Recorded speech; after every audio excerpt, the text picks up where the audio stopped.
Muy buenas tardes, queridos hermanos y amigos. Continuamos con nuestro estudio de la palabra de Dios. Estamos llevando en el libro de Apocalipsis. Y dice Apocalipsis 13:3. Vi una de sus cabezas como herida de muerte, pero su herida mortal fue sanada y se maravilló toda la tierra en pos de la bestia. El día de ayer jueves dejamos al emperador Nerón entronado y gobernando en los primeros 5 años, tiempo en el que el imperio romano alcanzó su máximo esplendor que ningún otro emperador, antecesor o sucesor de Nerón pudo lograr. Sin embargo, luego de este tiempo, todo lo que hizo Nerón se volvió tan cruel y despiadado, especialmente con los cristianos del primer siglo. Con esto, Nerón se ganó el repudio y desprecio no solo de los creyentes a los que persiguió, sino de su propio pueblo. Por tanto, hoy estudiaremos este versículo 3 para ver qué es lo que representa en la palabra de Dios. Primero veremos quién fue Nerón.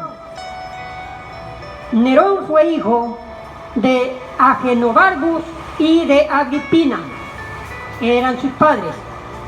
Su nombre de pila fue Claudio César Augusto Germánico. Nació un 15 de diciembre del año 37 después de Cristo y murió un 9 de junio del año 68 a la edad de 31 años. Llegó al trono como emperador cuando tenía 17 años y gobernó el imperio por 14 años, del año 54 al 58 después de Cristo. Fue el último emperador de la dinastía Julio Claudia. Nerón además acuñó una moneda con su imagen y a la vez allí plasmó las palabras Salvador del mundo. Y finalmente Nerón se suicidó un 9 de junio del año 68 en la villa de Liberto Faón. Segundo, veamos las atrocidades del emperador Nerón. El nombre y las acciones de Nerón han quedado como un estigma para la humanidad y para el cristianismo en general. Es decir, Nerón es para los cristianos lo que Hitler fue y es para los judíos, un hombre tirano y despiadado. Se volvió un asesino, tanto que asesinó a Británico, el hijo del emperador Claudio, por considerarlo un rival que podía arrebatarle el trono. Además, mató a patadas a una de sus esposas, Popea Sabina, al enterarse que esperaba un hijo de ella. También mandó a matar a Afranio, quien había sido tutor de su infancia. Y finalmente ordenó matar a su propia madre, a Agripina. Para esto contrató a Aniceto, un liberto de su corte, quien la asesinó a puñaladas. Se dice que cuando Agripina supo de la intención de Aniceto, ella le dijo: atraviésame el vientre con tu espada, por haber dado a luz a Nerón. Segundo, no solo que fue asesino, sino que también se degradó moralmente. Nerón se volvió borracho y taciturno. Deambulaba por las calles por las noches con jóvenes de la nobleza. Causaba con ellos destrozos y desmanes en las calles de Roma. Se casó Nerón públicamente, vestido de novia, con un joven llamado Esporo, viajando luego con este por Grecia en su luna de miel. Luego de esto, se volvió Nerón a casar con otro joven llamado Doríforo, un liberto romano.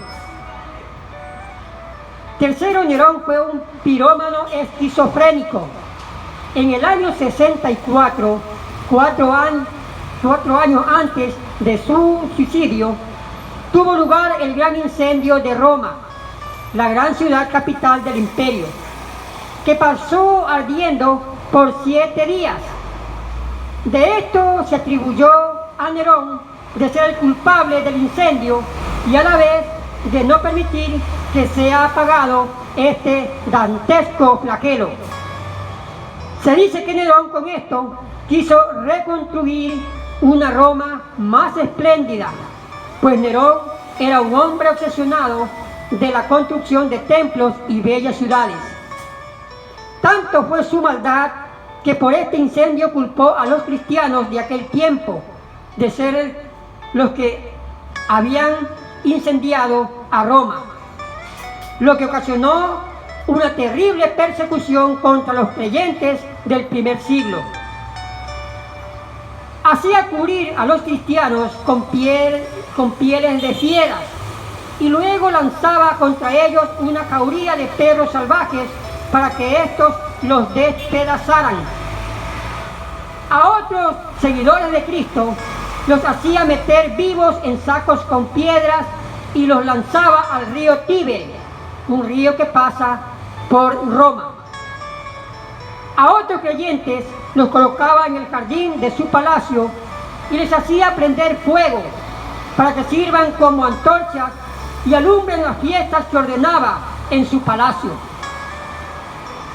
Tanta fue su crueldad y paranoia que el Senado lo declaró enemigo público de Roma, lo cual lo llevó a suicidarse en la villa de un liberto llamado Faón, hecho que sucedió un 9 de junio del año 68, cuando tenía tan solo 31 años. Con toda esta información de las atrocidades y biografía de Nerón, es que nos permite entender el versículo 3 de Apocalipsis 13. Juan nos dice que una de sus cabezas fue herida mortalmente y que luego fue sanada maravillosamente. Así el apóstol escritor de este libro veía en su revelación a Nerón como la encarnación del anticristo en el futuro, en tiempo de la tribulación. Así como Nerón persiguió a los cristianos, el anticristo, que tomará el poder político de Roma, hará contra los judíos en la tribulación y con los que acepten a Cristo como su salvador personal de este tiempo. Recordemos que Juan escribe el Apocalipsis allá por el año 96 después de Cristo, unos 27 años después de la muerte de Nerón. Por tanto, al mirar en la revelación a esta cabeza herida y sanada, Juan está profetizando a Nerón como símbolo del anticristo venidero, lo que se conocía como el Nero Redivivus, la forma de Nerón resucitado, la cabeza sanada de Apocalipsis 13:3, de lo cual Juan profetiza de lo que será el anticristo en tiempos de la tribulación. Entonces, allí tenemos lo que significa la cabeza herida, que es uno de los 7 primeros emperadores que tuvo Roma, concretamente Nerón, pero que en la tribulación simboliza al anticristo venidero, que hará tanto o más de lo que hizo Nerón contra los cristianos. El día de mañana, Dios mediante, estaremos terminando el estudio de esta primera bestia que simboliza al imperio romano y que luego toma a través del anticristo el poder político en tiempos de la tribulación. Que el Señor nos bendiga y nos ayude para continuar adelante.